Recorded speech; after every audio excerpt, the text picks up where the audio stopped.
गुरुजी शुक्राना, गुरुजी अनंतम शुक्राना हमारे गुरुजी महाराज का। ओम नमः शिवाय, शिवजी सदा सहाय। ओम नमः शिवाय, गुरुजी सदा सहाय। शुक्राना, अनंतम शुक्राना।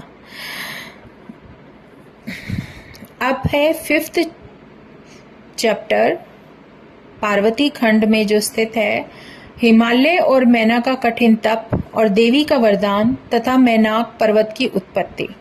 नारद जी ने पूछा, जब भगवती दुर्गा अपने स्थान को चली गई तब क्या हुआ? मैना और हिमालय ने किस प्रकार तप किया और भगवती किस प्रकार उनकी पुत्री हुई? वह सारी कथा आप मुझे सुनाइए। ब्रह्मा जी कहने लगे, हे ब्राह्मणों में श्रेष्ठ नारद, हे पुत्रों में श्रेष्ठ, जब देवगण हिमालय और मैना को प्रणाम करके चले गए तब हिमालय और मैना में महाकठिन तप आरंभ कर दिया।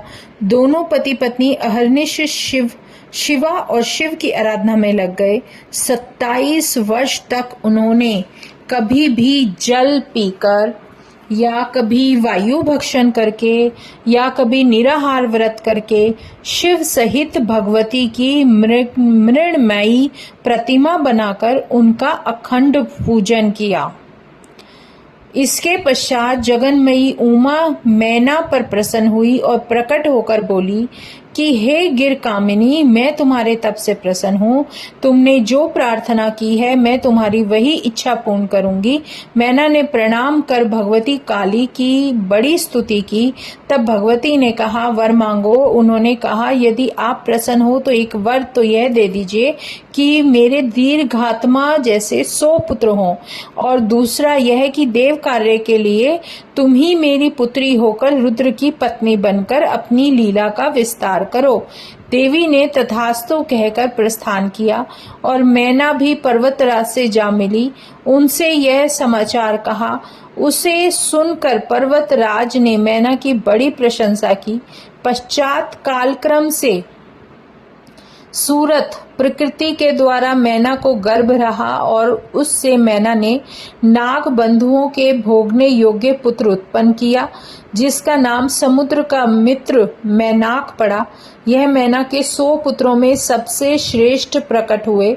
उस समय हिमालय के पूर्व में बड़ा उत्सव हुआ और दोनों पति पत्नी आनंदित हुए तथा सबका कष्ट दूर किया। अब है 6th चैप्टर जिसमें है पार्वती जन्म। अब पार्वती जन्म के बारे में बताते हैं। ब्रह्मा जी कहते हैं, इसके पश्चात मैना ने फिर गर्भ धारण किया। उससे मैना की बड़ी शोभा हुई। जिस प्रकार पृथ्वी के भीतर रतन रहते हैं उसी प्रकार पर्वतराज ने अपनी सगर्भा पत्नी को रतन गर्भा माना और उसने जिस जिस वस्तु की आकांक्षा की पर्वतराज ने उसकी प्रसन्नता के लिए दिया। वैद्यों द्वारा भी गर्भ पुष्टि के अनेकों उपचार कराए। गिरिराज के प्रसन्नता की सीमा न रही। विष्णु आदि देवताओं ने आकर स्तुति की। प्राकृतिक दृश्यों की अपूर्व शोभा छा गई। सर्वत्र सुखदायक वायु बहने लगी। महात्माओं को सुख किंतु दुष्टों को दुख हुआ। देवता आकाश में दुदुम्भी बजाते, फूलों की वर्षा करते और गंधर्व गीत गाते। गंधर्वों की स्त्रियां नाचती। इस प्रकार आकाश में नित्य ही महोत्सव होता। उसी समय पूर्ण शक्ति शिवा सती महादेवी मैना के सामने अपने रूप में आकर प्रकट हो गई। बसंत ऋतु था और चैत्र का महीना। नवमी तिथि मृगशिरा नक्षत्र और अर्धरात्रि का समय था, जबकि चंद्रमंडल से गंगा की भांति भगवती प्रकट हुई। जैसे लक्ष्मी समुद्र से प्रकट हुई हो उसी प्रकार मैना के पेट से भगवती प्रकट हुई। भगवती के प्रकट होने से शिवजी प्रसन्न हो गए और शुभ सूचक सुगंधित वायु बहने लगी। मेघ गर्जन के साथ जल वृष्टि और पुष्प वृष्टि भी हुई। हिमालय पर सभी कुछ उत्पन्न होने लगे और उस नगर के सारे दुखों का विनाश हो गया। तब विष्णु आदि देवता प्रसन्न होकर बड़े प्रेम से जगदम्बा का वहां दर्शन करने आए और शिवा की बड़ी स्तुति की। देवताओं सहित ब्रह्मा जी ने अलग स्तुति की और स्वयं मैना ने भी हे जगदम्बे, हे महेशानी यह कहकर उन शिवा की बड़ी स्तुति की तथा यह आग्रह किया कि हे महेशानी, अब तुम कृपा कर एक छोटी कन्या के रूप में हो जाओ। हिमालय की प्यारी सी मैना के यह वचन सुनते ही देवी प्रसन्न होकर तत्काल ही बाल रूप में हो गई। अब 7th चैप्टर है जिसमें पार्वती की बाल लीला। इसमें पार्वती माता का बचपन पूरा दर्शाया गया है। ब्रह्मा जी बोले, अब वह महाकाली भगवती एक छोटी सी कन्या के रूप में रुदन करती हुई ऐसी लौकिकी गति को प्राप्त हुई कि बिना तेज के मैना की शैया के चारों ओर प्रकाश फैल गया। वहां के दीपक हतकांति हो गए और कन्या का रुदन सुनकर वहां की स्त्रियां दौड़कर उनके पास चली आईं और कन्या को देखकर बड़ी प्रसन्न हुई। शुद्ध सूचक ने जाकर गिरिराज की पार्वती का जन्म सुनाया। गिरिराज ने उसका ऐसा अमृत वचन सुनकर उसे छत्र छोड़ सब कुछ देने को कहा। फिर अपने पुरोहित को साथ ले राजा वहां गए जहां की कन्या का जन्म हुआ था। नील कमल के समान श्याम वर्ण वाली मनोहर और नेत्रों को सुखदायक ऐसी कन्या को देख गिरिराज के हर्ष की सीमा न रही। वे प्रसन्न हो अनेकों प्रकार के मंगलाचार और उत्सव के बाजे बजवाने लगे। हिमालय ने अपने द्वार पर बड़ा उत्सव किया और भिक्षुकों को बड़ा दान दिया। फिर ब्रह्मादिक देवताओं और मुनियों ने आकर सब संस्कार पूर्वक उनका काली, महाकाली इत्यादि नाम रखा।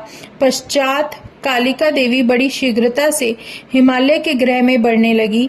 चंद्रमा की भांति सुंदर रूप धारण करने लगी। नगर के लोग पार्वती तथा कोई सुशीला और कोई बंधु प्रिया भी कहने लगे। जब उनकी माता ने तप के लिए निषेध किया तब से उनका नाम उमा हुआ। अब वह भगवती देवी गंगा के तट पर अपनी सखियों के साथ गेंद खेलने लगी। फिर अपने गुरु से विद्या पढ़ने लगी। फिर अल्पकाल में ही दुर्गा देवी सब विद्याओं की पारंगत हो गई।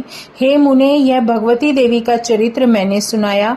अब इनका आगे का और चरित्र सुनो। अब 8th चैप्टर है जिसमें नारद और हिमालय की बातचीत होती है।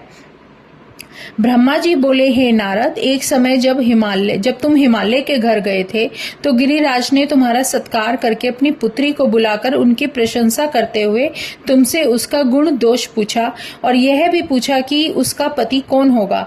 तब तुम नारद दुर्गा देवी का मुख तथा हाथ देखकर बोले कि हे गिरिराज, तुम्हारी यह कन्या सब लक्षणों से युक्त आद्य कला है। यह अपने पति को सुख देने वाली तथा पिता की कीर्ति को बढ़ाने वाली, परम साध्वी तथा आनंद देने वाली होगी। इसके और सभी लक्षण तो शुभ है, किंतु एक रेखा अति विलक्षण है जिसका फल सुनो। योगी, नंगा, गुण रहित, अकामी, माता पिता से रहित और अमंगल वेश वाला इसका ऐसा पति होगा। हे नारद, तुम्हारे इन वचनों से उन दोनों पति पत्नी को बड़ा दुख हुआ, परंतु जगदम्बिका दुर्गा हृदय में शिवजी को जान बड़ी प्रसन्न हुई। दुखित हिमालय ने तुमसे उसका उपाय पूछा।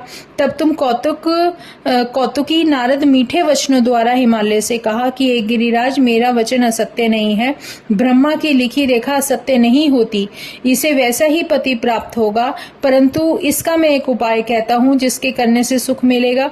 गिरिराज शिवजी ऐसे हैं कि उनमें कुलक्षण भी सुलभ हो जाते हैं। प्रभु में दोष भी गुण बन जाते हैं, जैसे सूर्य, अग्नि और गंगा। तुम इस कन्या को शिवजी के लिए दान कर दो। आशुतोष शिवजी इसे ग्रहण कर लेंगे। इसकी सिद्धि के लिए यह तुम्हारी कन्या तप करें। शिवजी ऐसे समर्थशाली है कि संपूर्ण प्रजा का नाश कर सकते हैं और ब्रह्मा जी उन्हीं के अधीन है। फिर तुम क्या करोगे? यह तो स्वयं ही शिव को छोड़कर दूसरे से विवाह नहीं करेगी। इसके और शिव के समान तो प्रेम किसी का ना हुआ ना होगा। हे नागश्रेष्ठ, इस प्रकार ये दोनों मिलकर देवताओं को कार्य करेंगे, इसमें कुछ भी संदेह नहीं है। इस कन्या से शिवजी अर्धनारीश्वर कहलाएंगे और यह अपने आप के अपने तप के प्रभाव से शिवजी के आधे शरीर को ग्रहण कर लेगी। इसका गौरी नाम होगा और यह हरि तथा ब्रह्मादिक सब देवताओं की पूज्य होकर अत्यंत ख्याति को प्राप्त होगी। तुम इसे किसी दूसरे को मत देना और मेरी कही हुई बात को किसी और से न कहना। तुम्हारी यह पुत्री पहले दक्ष के घर में उत्पन्न हुई थी, फिर सती के नाम से रुद्र की प्रिया हुई, फिर पिता के यज्ञ में जाकर पति का निरादर देख कुपित हो अपना शरीर त्याग दिया। अब वही अंबिका भवानी तुम्हारे घर उत्पन्न हुई है। यहाँ इनका नाम पार्वती होगा और यह अवश्य ही शिव को प्राप्त होंगी। यह सुनकर हिमालय और मैना अपने कुटुंबियों सहित सुखी हुए और उनका संशय निवृत्त हुआ। उधर कालिका जी नारद जी के वचनों को सुनकर लज्जा से अपना मुख ढकती हुई हंसने लगी।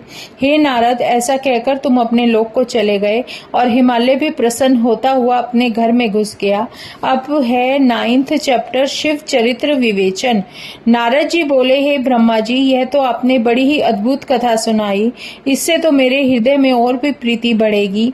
हे ब्रह्मा जी, जब मैं और हिमालय भी अपने स्थान को चले गए तो क्या होगा, वह कहिए। तब ब्रह्मा जी बोले, हे नारद, तुम्हारे चले जाने पर मैना ने अपने पति के पास बैठकर कहा कि हे स्वामी, मैंने मुनि के वचनों को नहीं समझा। आप किसी सुंदर वर के साथ इस कन्या का विवाह कीजिएगा। इस कन्या के लिए सुंदर वर होना चाहिए। ऐसा कहकर नेत्रों में आंसू भर मैना पति के चरणों में गिर गई। तब उसे उठाकर गिरिराज बोले, हे देवी, मैं तुमसे सत्य कहता हूँ, तुम भ्रम को त्याग दो। नारद मुनि का वाक्य कभी असत्य नहीं होता। यदि तुम्हारी पुत्री पर ऐसा ही अधिक स्नेह है तो इसके पास जाकर तप करने का आदेश दो। थोड़े ही दिनों में शिवजी इस कन्या का पानी ग्रहण करेंगे और हमारे सभी अमंगल दोष दूर होकर सब कार्य शुभ हो जाएंगे। यह सुनकर मैना प्रसन्न होकर पुत्री के पास आई और तप करने का आदेश देना चाहा, परंतु गिरी प्रिया स्नेहवश अपने पुत्री से कुछ कह न सकी। पर पार्वती देवी ने माता के अंतर्भाव को समझ लिया। फिर तो पार्वती ने अपनी माता से कहा कि हे माता, मैंने आज ही ब्रह्म मुहूर्त में एक बड़ा सुंदर स्वप्न देखा है। एक ब्राह्मण मुझे दया करके यह उपदेश दे रहा है कि हे पुत्री, तुम शिवजी की तपस्या करो। यह बात मैना ने अपने पति को कही। हे पुत्री, जिसे सुनकर गिरिराज को बड़ी प्रसन्नता हुई। उन्होंने कहा, हे प्रिय, आज प्रातः मैंने भी एक स्वप्न देखा है। एक तपस्वी ब्राह्मण मेरे नगर के पास तप करने आया है। मैं अपनी पुत्री सहित उसके पास गया हूँ और उसकी सेवा के लिए मैंने अपनी पुत्री को उसे दे दिया है, परंतु उसने स्वीकार नहीं किया। फिर भी मैंने अपनी सुता को उसकी सेवा के लिए नियुक्त कर दिया है। अतः हे प्रिय, कुछ समय तक इसकी प्रतीक्षा करो, आगे जो होगा सो देखा जाएगा। हे मुनीश्वर, ऐसा कहकर गिरिराज चुप हो गए और मैना सहित उस समय की प्रतीक्षा करने लगे। इस प्रकार जब सब समय व्यतीत हो गया, तब सती के वियोग में शिवजी अपने गणों को साथ लिए तप करने उसी नगर में आए। यह देखकर पार्वती जी अपनी सखियों को साथ लेकर नित्य वहां आकर उनकी सेवा करने लगी, परंतु काम से पीड़ित हुए शिवजी में कोई भी विकार न आया, जिसको देखकर देवताओं ने कामदेव को उनके पास भेज दिया। शिवजी ने उसे अपनी नेत्राग्नि से भस्म कर दिया। फिर मुनि के वचनों को स्मरण कर अंतर्ध्यान हो गए। पश्चात पार्वती ने महान तप कर शिवजी को प्रसन्न किया और विष्णु की आज्ञा से शिवजी ने पार्वती के साथ विवाह किया। हे तात, ये संक्षेप में मैंने शिवजी का परम दिव्य विवाह कहा। अब आगे और क्या सुनना चाहते हो, कहो। भौमोत्पत्ति 10th चैप्टर है, भौमोत्पत्ति। नारद जी बोले, हे महाभाग, सती के विरही शिवजी ने फिर क्या किया और हिमालय के पास तप करने के लिए कब गए? कामदेव कैसे भस्म हुआ और पार्वती ने तप करके शिवजी को कैसे प्राप्त किया? और भी जो चरित्र हो कृपा करके कहिए। सूत जी कहते हैं, जब नारद जी ने इस प्रकार कहा तब ब्रह्मा जी मन में शिवजी का ध्यान करके बोले, हे देवर्षि, हे सर्वश्रेष्ठ, जब अपनी प्रिया के वियोग से व्याकुल शिवजी अपने स्थान पर लौटे तो देवी पार्वती जी का स्मरण करने लगे। फिर दिगंबर हो शिवजी लोक भ्रमण करने लगे, परंतु कहीं भी पार्वती को नहीं पाते थे। तब वे हिमालय पर्वत पर गए। वहां जाकर उन्होंने फिर कठिन तप करना आरंभ कर दिया। जब उन्होंने समाधि खोली तो उनके सिर से जो पसीना गिरा उससे 4 भुजाओं वाला एक बालक प्रकट हो गया। उसका तेज असह्य था। प्रकट होते ही वह शिवजी के सामने रोने लगा। उसका रोना ऐसा ही था जैसे कोई प्राकृतिक मनुष्य रोता हो। और तब पृथ्वी स्वयं स्त्री का रूप धारण कर शिवजी के पास जाकर उस बालक को गोद में उठा उसे अपना दूध पिलाने लगी। उसका मुख चूम कर उस पर प्रेम करने लगी। यह देख कौतुकी शिवजी ने हंसकर कहा, हे पृथ्वी, तुम धन्य हो, तुम मेरे इस बालक को ले जाओ। ये बड़ा पराक्रमी और तेजस्वी होगा। ये बालक मुझे बहुत प्रेम करेगा और तुम्हारे ही नाम से विख्यात होगा। इसे कहीं कोई ताप न लगेगा और बड़ा दानी तथा गुणी होकर मुझे सुख देगा। तुम इसे प्रेम से ग्रहण करो। शिवजी की ऐसी आज्ञा पाकर पृथ्वी जब बालक को लिए हुए अपने स्थान पर चली आई और उस बालक का नाम और भौम रखा। वह युवा को बहुत दिनों से शिवजी की तपस्या करने के लिए बोल रहा था।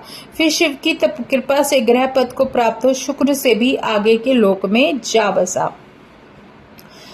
अब है 11th चैप्टर, शिव हिमालय संवाद। भगवान शिव और हिमालय के आपस की बातें।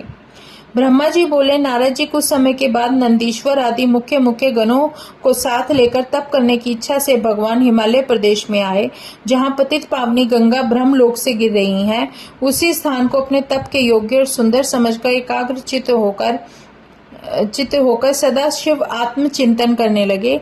उनके शुभ आगमन का वृतांत उस समय हिमालय को मालूम हो गया।